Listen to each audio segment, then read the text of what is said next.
우리의 아카이브에서 빌리 그레이엄 클래식이 이제 히브리서 9장입니다.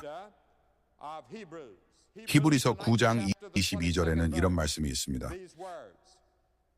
거의 모든 것이 율법에 의해 피로 정결하게 되나니 피 흘림이 없이는 사함도 없느니라.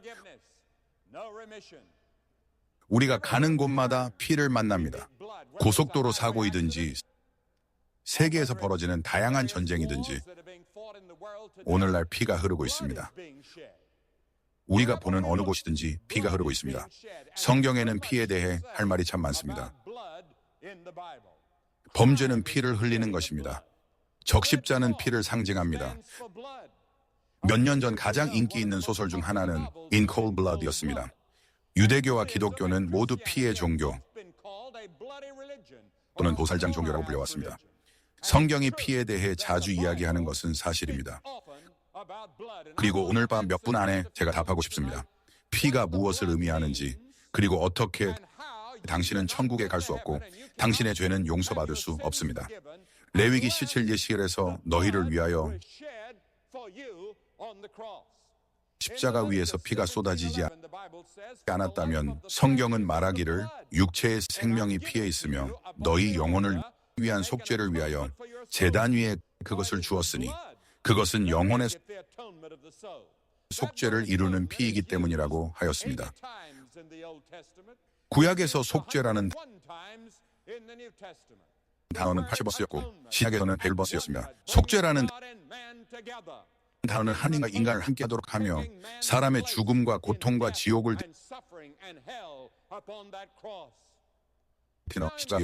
본성은 당신은 5쿼트의 혈액을 가지고 있습니다. 순환한다고 들었습니다. 23초마다. 그래서 몸의 모든 세포에 끊임없이 공급하고 정화됩니다. 동시에 피는 쓰레기를 싣고 갑니다.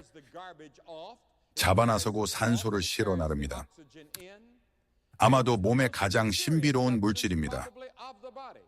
그리고 그것은 몸의 진정한 생명을 구성합니다. 성경은 우리 모두가 가르칩니다. 피부색이 어떤지, 배경이 무엇이든 우리는 모두 아담과 피로 연결되어 있습니다. 우리는 같은 피로 만들어졌다. 우리는 아담의 피부색이 어떤지 모릅니다. 우리는 그것이 검은색인지 흰색인지 노란색인지 갈색인지 알려지지 않았습니다. 하지만 우리는 피가 같다는 것을 알고 있습니다. 우리는 예수가 백인도 흑인도 아니었다는 것을 알고 있습니다. 그는 아프리카, 아시아, 유럽이 만나는 그 지역에서 왔습니다. 그는 아마도 그 당시 사람들처럼 발색 피부를 가졌을 것입니다. 그러나 사도 바울은 사도행전 17장에서 말하기를 하나님이 인류 모든 나를 한 혈통에서 만드셨다고 했습니다. 우리는 하나의 피로 만들어졌고 우리는 모두 서로 관련이 있으며 아담과 하와에서 공통된 기원을 가지고 있습니다. 지금은 아담의 피가 모든 인간의 혈관을 흐르고 있다. 그가 흑인이든 백인이든 유대인이든 이방인이든 이교도든 교양 있는 사람이든 누구든지 당신은 아담의 피를 당신의 혈관에 갖고 있습니다. 그리고 이 아담의 피는 그 안에 질병을 품고 있습니다. 치명적인 질병, 죽음의 선고. 당신이 태어나는 순간 죽음이 선고됩니다. 왜냐하면 혈류 속에 죽음이 있기 때문입니다. 성경이 죄라고 명명한 치명적인 질병 로마서 5장에 사도 바울은 말합니다. 그러므로 한 사람으로 말미암아 죄가 세상에 들어오고 죄로 말미암아 죽음이 들어왔나니 그리하여 모든 사람에게 죽음이 이르렀다.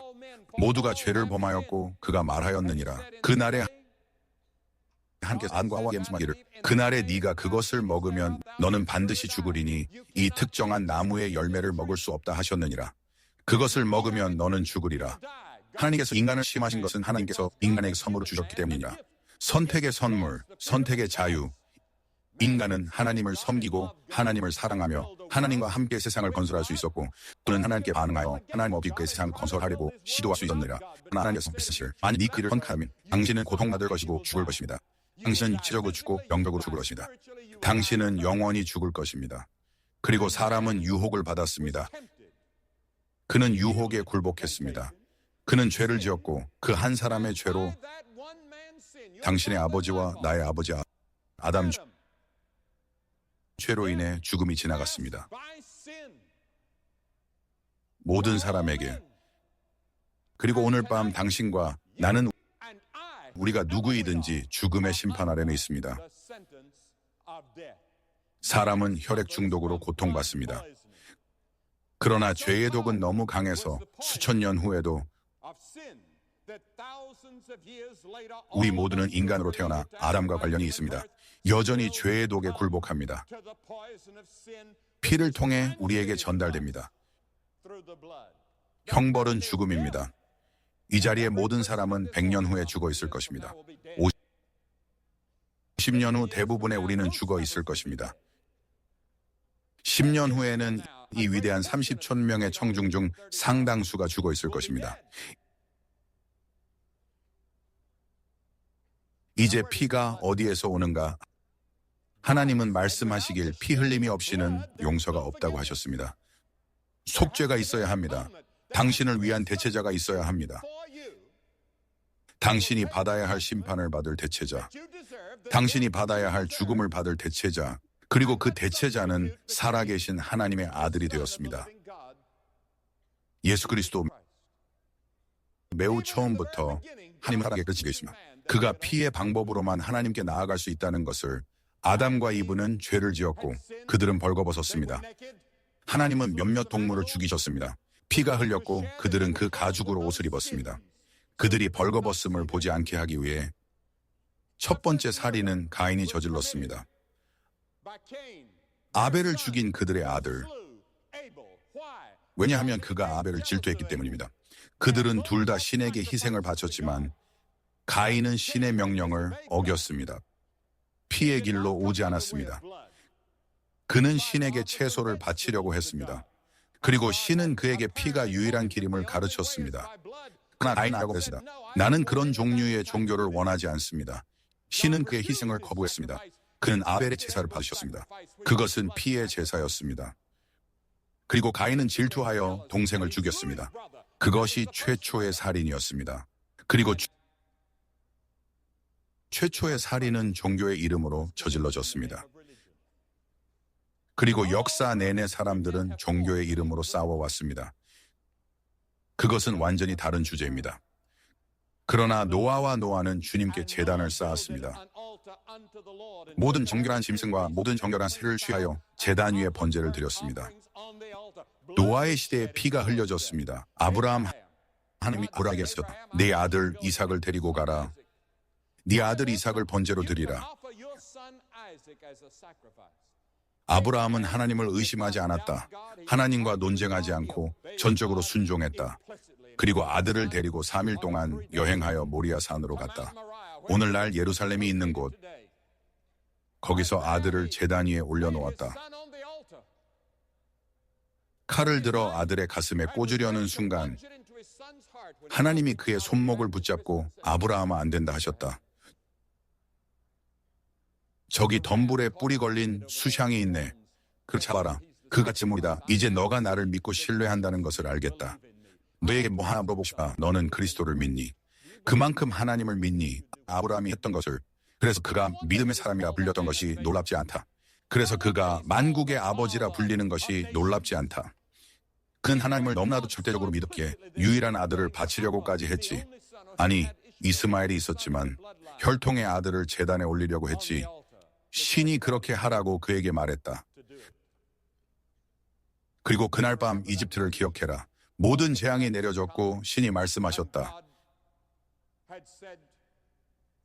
피가 너희에게 표시가 될 것이다. 너희가 있는 집들 위에 내가 그 피를 볼 때 너희를 넘어가겠다. 다시 말해 나가서 어린 양을 구해라. 나는 이집트의 모든 가정의 첫째 아이를 죽이겠다. 너희는 어린 양을 잡아라. 피를 가져와 문설주에 발라라. 오늘 밤 그 피를 볼 때 내가 이집트를 지나갈 때 이집트의 모든 집의 장자를 죽이며 이집트에 대한 심판으로서 그들이 이스라엘 백성을 보내주기를 거부했기 때문에 내가 넘어갈 것이다. 그것이 표징이 될 것이며 그 밤에 죽음의 천사가 이집트를 지나갔을 때 이집트에는 신음과 탄식과 울부짖음이 있었으니 모든 가족의 장자가 죽었기 때문이다. 만약 피가 그곳에 있지 않았다면 그는 내가 내 선한 열심들 볼 때라고 하지 않았다.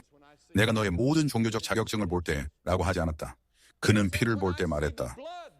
나는 당신에게 묻고 싶은 말을 지나칠 것입니다. 당신은 십자가에 가본 적 있습니까? 어린 양의 피로 당신의 죄가 씻겨지기 위해 나는 그런 설교를 좋아하지 않습니다. 그것은 현대적인 설교가 아니라고 알지만 그러나 성경은 그것으로 가득해 있습니다. 그리고 십자가에서 피를 흘리지 않으면 죄의 용서는 없습니다. 그 피를 흘리지 않으면 용서받을 수 없습니다. 신약으로 가봅시다. 십자가는 기독교의 상징입니다. 가톨릭이든 프로테스탄트이든 정교회든 그 무엇이든 모든 교회에는 십자가가 있습니다. 성찬식은 무엇인가요? 몇몇 교회에서는 매주 일요일에 성찬식을 합니다. 예배의 핵심은 성찬식 테이블입니다. 그리고 그것은 십자가에서 흘린 피에 대해 이야기합니다. 당신이 가톨릭이든 성공회든 무엇이든 그 잔을 입술에 대었을 때 당신의 죄를 위해 흘리신 피를 상징합니다. 세례자 요한은 주 예수 그리스도를 바라보고 외쳤습니다.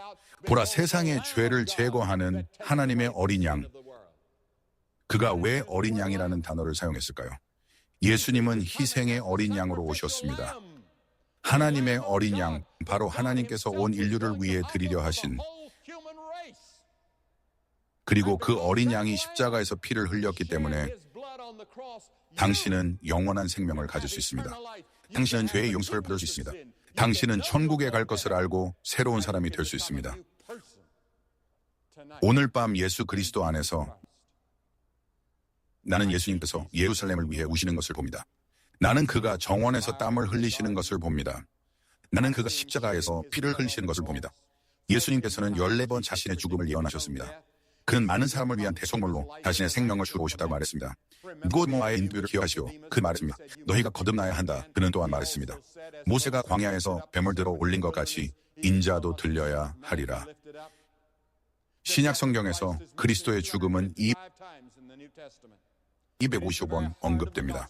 그것은 복음의 중심입니다. 요한복음의 절반, 다른 복음서의 4분의 1은 예수 그리스도의 죽음을 둘러싼 사건들과 그 이후의 시간에 대한 것입니다. 그리스도의 부활은 새 역사상 가장 중요한 단일 역사적 사건입니다. 그것과 비교되는 것은 아무것도 없습니다. 만약 그리스도의 피가 우리의 죄를 용서하고 정화하지 않으며 우리의 죄에 대한 속죄가 아니고 그가 죽음에서 부활하지 않았다면 우리는 모든 사람들 중에서 가장 불쌍하다. 그리고 이 세상의 지평선에는 희망이 없다. 당신에게도 희망이 있고 세상에도 희망이 없다. 우리는 인류를 파괴할 아마겟돈으로 향하고 있다. 그리고 모든 것이 사라질 것이다. 그러나 그리스도는 죽으셨고 죽음에서 부활하셨다. 그분은 다시 오실 것이며 희망이 있다. 그리고 나는 젊은이들이 믿을 무언가를 찾고 있다는 것을 알게 된다. 자신을 바칠 무언가를 믿을 대의명분을 따를 깃발을 부를 노래를 그들을 변화시키고 믿을 수 있는 무언가를 예수 그리스도께 자신을 바치라. 당신 위에 십자가에 하신 것을 잊게 하셨던 분, 죽음에서 부활하실 그분께 언젠가 세상의 통치자가 되기 위해 돌아오실 그분께 베드로는 피가 구속한다고 말했다. 당신이 알고 있는 만큼 당신은 부패할 수 있는 것들로 구속된 것이 아니라 은과 금 같은 것들로 당신의 조상에게서 전해받은 헛된 대화로부터 그리스도의 귀한 피로 흠없는 어린 양같이 구속되었습니다. 그렇게 여러분은 구속받았습니다. 은이나 금으로 한 것이 아니고 가질 수 있는 모든 은과 금을 가져올 수 있습니다. 그리고 그것을 왜 합니다. 그것은 여러분의 영혼을 구원하지 못합니다. 여러분은 인생 내내 선행을 할 수 있습니다. 하지만 그것은 여러분의 영혼을 구원하지 못합니다. 왜냐하면 여러분 다시 해로 구원한 것이 아니기 때문입니다. 여러분의 선함으로 구원받는 것이 아니라 믿음을 통한 은혜를 구원받습니다. 그것은 여러분에서 나온 것이 아니다. 행위에서 나지 아니하였으니 이는 누구든지 자랑하지 못하게 하려 함이라. 내가 천국의 문에 도착했을 때 그리고 그들이 나에게 거기에 있을 권리가 무엇인지 물어본다면 주님, 제가 다르다고 말하는 것이야. 제가 성경을 여러 번 읽었다고 주님, 제가 그곳에 있을 때 많은 사람들에게 설교했다고 나는 간단히 말할 것입니다. 주의 십자가를 붙듭니다. 나는 그리스도 안에 있는 하나님의 자비와 은혜로옵니다. 그 십자가 위에서 나는 십자가 위에 흘린 피 때문에 옵니다. 당신은 피가 생명의 의미를 가지고 있다는 것을 봅니다. 그리고 예수님께서 우리를 위해 십자가에서 그의 생명을 주셨습니다. 구원은 당신과 나에게는 공짜지만 하나님께 그의 아들을 희생시켰습니다. 우리를 구속해야 했습니다. 왜냐하면 보세요. 하나님은 정의로운 하나님이시고 단순히 오셔서 이렇게 말씀하실 수 없기 때문입니다. 짐과 빌과 수지 메리 찰리, 내가 너희를 용서한다 그러면 그는 더 이상 하나님이 아닐 것입니다. 그는 정의로울 수 없고 의로울 수 없었습니다. 그는 거짓말쟁이가 되었을 것입니다. 누군가 당신의 죄를 대신해 대가를 지불해야 했습니다. 그리스도께서 당신을 위해 값을 치르셨습니다. 큰 심판을 받았습니다. 당신과 내가 그 십자가에서 마땅히 받아야 할 지옥을 받았습니다. 성경은 그리스도가 없으면 우리는 죄의 노예라고 말합니다. 죄를 범하는 자는 누구든지 죄의 노예입니다. 그리고 오늘 밤 많은 사람들이 죄의 노예입니다. 서머셋 mom은 그의 책 인간의 굴레에서 하나님을 거부하고 죄의 노예가 되었습니다. 다른 날 밤 우리는 미국에서 텔레비전으로 노예제도의 이야기를 보았습니다. 끔찍하고 무서운 노예제도의 이야기, 그러나 그것은 존 뉴턴을 특징으로 했습니다. 존 뉴턴은 아프리카 서해안에서 노예 상인이었다. 그리고 존 뉴턴은 노예의 노예가 되었다. 그러나 어느 날 천둥번개 속에서 그는 그리스도로 개종했다. 그리고 그는 영국으로 돌아가 성공회 성직자가 되었다. 그리고 그는 윌로프스를 영향 끼쳤다. 그리고 그는 영국에서 노예제를 근절하는 데 도움을 주었다. 세계 최초로 노예제를 근절한 나라에서 그리고 전 세계적으로 노예 해방의 길을 열었다. 그리고 그는 그 노래 사랑의 창하를 썼다. 얼마나 감미로운 소린가. 한낱 비참한 존재인 나 같은 자를 구할 수도 있었고 그는 비참한 존재였다. 그러므로 해가 너를 대유하면 너야 자유롭게 될 거다. 실제로 어젯밤 여기 올라온 소녀가 있었는데 그녀는 소리쳤다. 자유를 원한다. 그녀에게 소리치고 싶었다. 네가 자유로울 수 있다고. 그리스도 안에서 너는 진리를 알게 될 것이다. 그리고 진리가 너희를 자유롭게 할 것이다. 그녀 남편으로부터의 자유를 원하고 그랬을지도 모른다. 나는 모른다. 그러나 그리스도는 너를 자유롭게 하고 자유로운 영혼을 줄 수 있다. 그리고 당신에게 한 번도 경험해보지 못한 기쁨과 평화를 주리라. 성경은 우리가 그 피로 말미암아 의롭다함을 받았다고 말합니다. 우리는 다시 구속되었만 아니라 우리는 그의 피로 말미암아 지금 의롭다함을 받음이 훨씬 많습니다. 우리는 구원을 받을 것입니다. 죄를 한 번도 짓지 않은 것처럼 의롭다함은 용서보다 더 많습니다. 당신과 마음이 그냥 내가 너를 용서하게 하노라. 하나님 말씀하시다. 나는 너를 의롭다 하게 하노라. 나는 너를 내 앞에 단 한 번의 죄도 짓지 않은 것처럼 두노라. 완전히 무죄하게 되며 피로 인하여 그가 너를 볼 때 그는 피를 통해 보고 네 죄를 볼 수 없어. 그것이 감동적이고 놀라운 일이다. 그리고 또 하나의 것은 그가 내 죄를 기억조차 할 수 없다는 것이다. 네가 내 죄를 기억할 수 있어. 악마는 그것을 알아채고 그것으로 너를 걱정시켜 하지만 하나님은 그것들을 기억할 수 없어. 테이프를 지울 수 있어. 네 삶의 죄들에. 그리고 성경은 그리스도의 피가 평화를 가져온다고 말한다. 그리고 십자가의 피로 평화를 이루셨느니라. 너와 하나님 간의 평화. 나는 한때 하나님과의 평화라는 책을 썼습니다. 그리고 당신이 하나님과 평화를 가지게 되면 당신의 가족에서 평화를 가질 가능성이 있습니다. 당신의 마음에서 평화를 가질 가능성이 있습니다. 그 긴장들을 완화할 가능성이 있습니다. 그리고 당신의 공동체 내의 문제들도 왜냐하면 당신은 하나님 평화를 가지기 때문이다. 그러나 그것은 예수 그리스도의 피로 이루어졌습니다. 사람은 전 세계적으로 평화를 갈망합니다. 피는 평화를 가져오고 그 다음에 성경은 피가 깨끗하게 한다고 말합니다. 우리를 사랑하사 그의 피로 우리 죄에서 우리를 씻어 주신 분 밑에서 요한계시록 첫 장에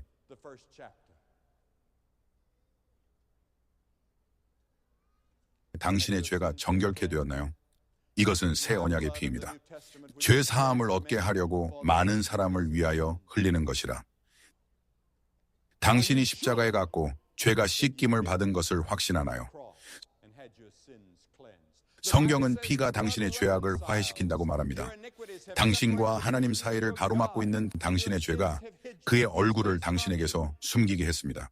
그러나 이제 성경은 그들이 어린 양의 피로 이겼다고 말합니다. 전 하나님가 하늘에 올라가려고 했던 얘기를 읽었습니다. 그가 만든 사다리를 이용해서, 그리고 그는 생각했습니다. 그렇게 하는 방법은 여기에서 선행을 쌓는 것이고, 그 다음엔 마음 다해 선행을 쌓고 계속 올라가는 것이라고, 올라가고 결국 하늘에 도달하는 것이라고. 하지만 그는 이런 식으로 올라가는 자는 다른 방법으로 오르는 자와 같다. 둑 강과 같다는 목소리를 듣습니다. 그리고 사다리가 무너져서 그는 꿈에서 깨어났습니다. 자다가 그리고 그는 말했습니다. 내가 천국에 가면 다른 길로 가야 할 거야. 그래, 너는 십자가의 길로 가야 할 거야. 그 예수님도 말씀하시 자기를 부인하고 십자가를 지고 나를 따르지 않으면 너는 나의 제자가 될 수 없다. 우리에게는 혈액 은행이 있어. 나도 수혈을 받은 적이 있어. 믿음으로 우리가 신청할 수 있는 혈액 은행이 있어. 그것이 우리의 죄책감과 죄를 없애줄 거야. 우리는 심장 이식에 대해 많은 것을 읽었다. 특히 몇 년 전 남아프리카에서 심장 이식을 위해 필요한 두 가지 요소가 있었습니다. 첫 번째로는 기증자가 있어야 했습니다. 예수 그리스도는 오늘 밤 당신에게 기증자입니다. 두 번째로 환자는 받은 심장을 받아들이거나 거부해야 했습니다. 오늘 밤 당신은 받아들이거나 거부해야 합니다. 어느 것을 선택할 것입니까? 중립은 없습니다. 복음은 중립성을 제한하지 않습니다. 당신은 십자가에서 그리스도와 함께 서서 온전히 그를 신뢰해야 합니다. 또는 자신의 선함이나 다른 것에 의지합니다. 이는 잘못된 방법이며 잘못된 길입니다. 오늘 밤 나는 당신에게 그리스도에게 당신의 삶을 맡기라고 요청합니다. 정화하는 피에 나아갑니다. 그가 그 과거를 모두 씻어버리게 하십시오. 당신에게 평화와 의롭다 하심과 영생을 주십시오. 무엇을 먼저 해야 합니까? 당신은 죄를 회개해야 합니다.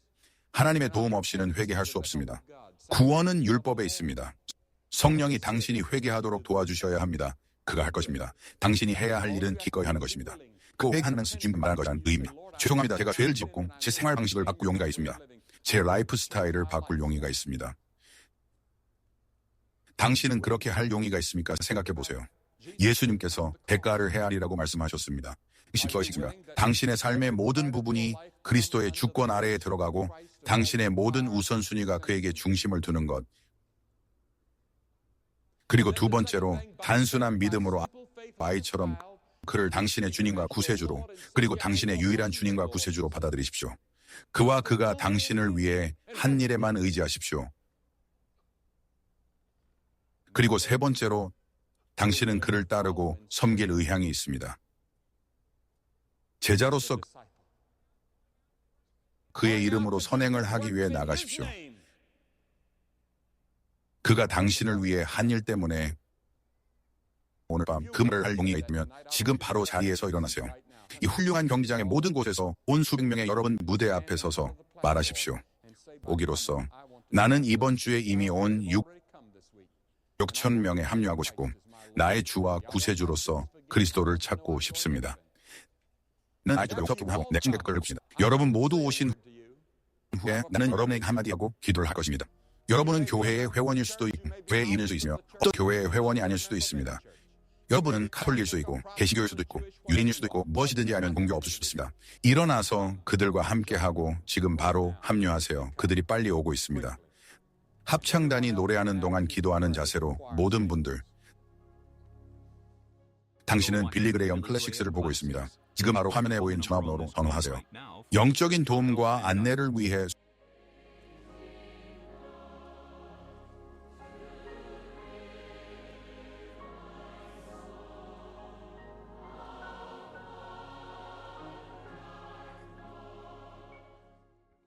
수백 명이 그레함 씨의 초대에 응답하고 있습니다. 예수 그리스도에게 공개적으로 헌신하기 위해 바로 그 자리에서 당신도 똑같이 헌신할 수 있습니다. 전화기를 들어서 화면에 보이는 번호로 전화하세요. 특별한 친구들이 당신과 이야기하고 싶어 기다리고 있습니다. 그리고 이 중요한 결정을 위해 당신과 함께 기도할 것입니다.